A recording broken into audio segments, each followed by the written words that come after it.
Hola, como prometimos en el video anterior, ahora nos toca presentar el axioma del supremo. Y para ello vamos a tener que expandir nuestro lenguaje y definir algunos términos matemáticos que serán útiles para el resto de la serie. Primero, hablemos de conjuntos acotados. Consideremos un conjunto A de números reales, el que sea y con la forma que sea. Diremos que este conjunto es acotado superiormente si existe un m, número real, que es mayor o igual a todos los elementos del conjunto, sin excepción. A este número m le llamaremos cota superior de A. Inmediatamente notamos que para cualquier conjunto A tenemos solo dos opciones, o no tiene cotas superiores o tiene infinitas, puesto que si m es cota superior podemos tomar por ejemplo m más 1 o m más 1 medio, o cualquier otra expresión de este tipo y obtener otra cota superior, mientras que conjuntos como por ejemplo 1 e infinito no tienen ninguna. De manera análoga, definimos las cotas inferiores, y podemos hacer las mismas observaciones. Diremos también que un conjunto acotado superior e inferiormente es, bueno, acotado. Un ejemplo de lo que llevamos hasta ahora es el intervalo menos 1, 3. Es un conjunto acotado porque tiene cotas superiores como por ejemplo 4 y cotas inferiores como menos 5. El conjunto de todas las cotas superiores será el conjunto de todos los números reales mayores o iguales que 3. Eso nos garantiza que son mayores o iguales a todos los elementos en este intervalo. Notarás que el 3 se incluye ya que cumple con la definición. Por otro lado, sus cotas inferiores son todos los reales menores o iguales a menos 1. Nuevamente incluimos el menos 1 ya que cumple con la definición. Vale la pena detenerse a pensar en esto. En las cotas superiores pudimos encontrar un número que, aun siendo cota superior, pertenecía al conjunto. Pero cuando vimos cotas inferiores, no. ¿Será que nos faltan cotas inferiores si existe un número ligeramente mayor a menos 1 que aún es cota inferior? Demostremos que no y hagámoslo por contradicción, de hecho. Supongamos que existiera dicho número y llamémosle A. Estamos suponiendo que A es ligeramente mayor a menos 1, por lo tanto por definición pertenece al intervalo, y también estamos suponiendo que es cota inferior, es decir, no debería existir ningún número en el conjunto que sea menor a él. El problema es que dicho número existe. El promedio entre menos 1 y A es claramente menor que A, pero mayor a menos 1. Por lo tanto pertenece al conjunto, con lo cual A no es cota inferior y obtuvimos una contradicción. Es decir, no existe cota inferior mayor a menos 1 en este ejemplo. Por lo tanto, no siempre vamos a poder encontrar cotas que pertenezcan al conjunto, y cuando las encontremos serán únicas. En otras palabras, en el ejemplo anterior no podríamos haber encontrado otro número aparte de 3 que fuera cota superior y perteneciera al intervalo. ¿Querés que lo demostremos? Bueno, adelante. Supongamos que existiera dicho número, un real que llamaremos b, que es distinto de 3 y pertenece al conjunto. Bueno, necesariamente se cumple entonces que como no son iguales, alguno debe ser mayor que el otro.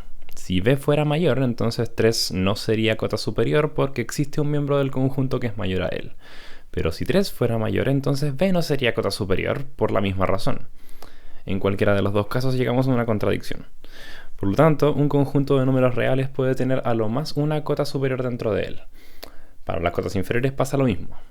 Estos números son especiales ya que son cotas del conjunto y al mismo tiempo pertenecen a él.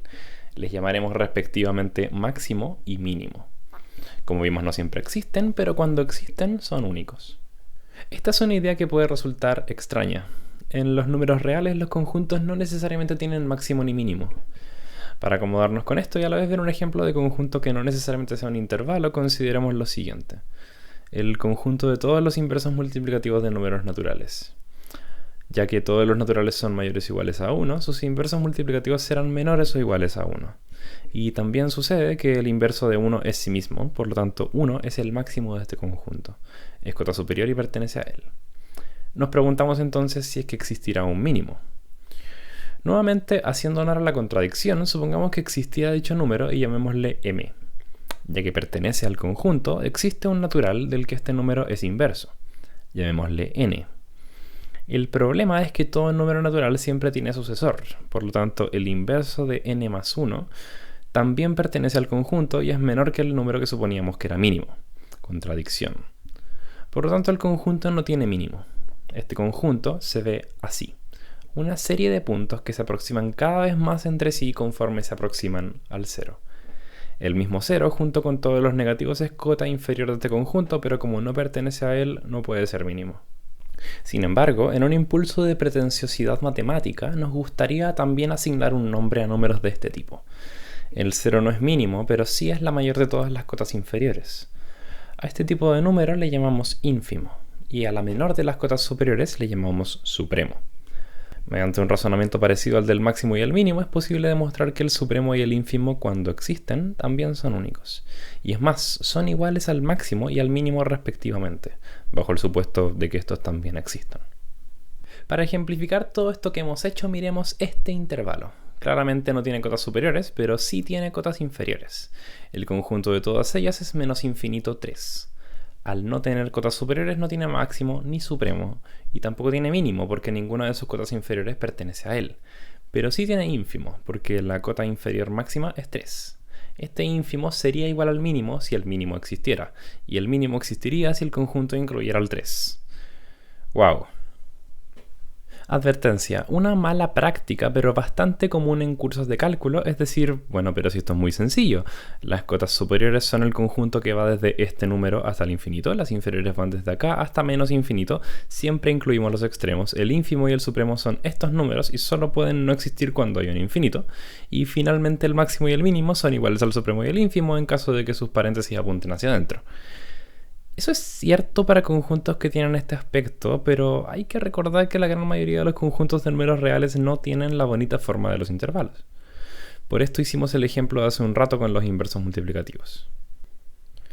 Ya cotas, ínfimos, supremos, máximos y mínimos. Todo esto tiene algo de sentido, pero puede ser que lleves todo este video preguntándote por qué estamos haciendo lo que estamos haciendo y qué tiene que ver todo esto con tapar los infinitos agujeros que hay en los racionales. Bueno, antes de hacer lo que vamos a hacer, merece la pena recordar en qué quedó esa discusión. Mediante los axiomas pudimos demostrar que al menos los racionales estaban contenidos en los reales. Pero como bien sabemos, si nos detenemos ahí quedarán agujeros y no queremos eso. Después de todo queremos una recta. Y en el video anterior vimos un ejemplo de número que no era racional y que por lo tanto conformaba uno de los agujeros de esta recta. Pero ¿qué tal si hacemos esto? Formemos un conjunto donde cada elemento nuevo sea un decimal más cercano a nuestro objetivo. Todos los elementos aquí son decimales finitos, por lo tanto son todos racionales. Y también cada elemento que añadimos es más grande que el anterior. Pero sabemos que nunca vamos a añadir algo mayor que 1, por lo tanto el conjunto está acotado superiormente. La pregunta clave es, ¿tendrá supremo? Pues claro, es este número, pero este número no es racional, es un agujero. Lo que hemos construido es una forma de acercarnos a un agujero con elementos que solo pertenecen al conjunto que hemos construido. Y eso es precisamente lo que no queremos que pase en los reales. En los reales quisiéramos que los supremos de todos los conjuntos también sean números reales. Pero por supuesto no podemos llegar y imponer el axioma de que todo conjunto de números reales tiene supremo real, porque estaríamos contradiciendo a los conjuntos que, bueno, no tienen supremo y tampoco pueden tenerlo. Solo queremos decir que el supremo cuando existe debe ser un número real. Y ya que en el ejemplo que acabamos de ver nuestra observación clave fue el hecho de que el conjunto era acotado superiormente, imponemos esa como condición suficiente. Y este es el axioma. Todo conjunto de números reales no vacío y acotado superiormente posee supremo en R. Es decir, imponemos que todos los números de este tipo son también números reales. Y con ello logramos tapar todos los agujeros, porque a cualquiera que haya nos podemos acercar de una forma parecida a esta. Y como el conjunto que estamos creando cumple con nuestras condiciones, debe tener supremo. Y ese supremo debe ser un número real. Es decir, este agujero, si bien puede existir en los racionales, no puede existir en los reales. Cabe destacar que esto es lo mismo que decir que todo conjunto no vacío acotado inferiormente posee ínfimo en R, porque el ínfimo de un conjunto A lo podemos obtener a partir del supremo del conjunto formado por los opuestos de todos los elementos de A. Pero, ¿es esto realmente un axioma? ¿No lo podríamos haber simplemente demostrado tal y como demostramos otras propiedades? Bueno, la razón por la que no podemos, la verdad es que es bastante sencilla. Los racionales no cumplen con esta propiedad, pero sí cumplen los axiomas de cuerpo y orden, por lo tanto el axioma del supremo no puede posiblemente ser consecuencia de ellos. Decimos por lo tanto que el conjunto de los números reales no solo tiene estructura de cuerpo, cosa que viene dada por los axiomas de cuerpo, ni que son ordenados, cosa que nos garantizan los axiomas de orden, sino que también son un conjunto completo. A esto se refieren los matemáticos cuando hablan de los números reales, a un cuerpo ordenado completo. Estos son los requisitos que necesita un conjunto para poder construir el cálculo diferencial de manera formal. El siguiente par de videos va a desviarse un poco de los objetivos de esta serie. Vamos a hablar de algunas consecuencias que tiene el axioma del supremo sobre nuestro entendimiento de los reales, así como otras formas de caracterizarlo, es decir, otras proposiciones equivalentes que podrían reemplazarlo. En todo caso, esto es más opcional, ya que se adentra un poco en el terreno del análisis real.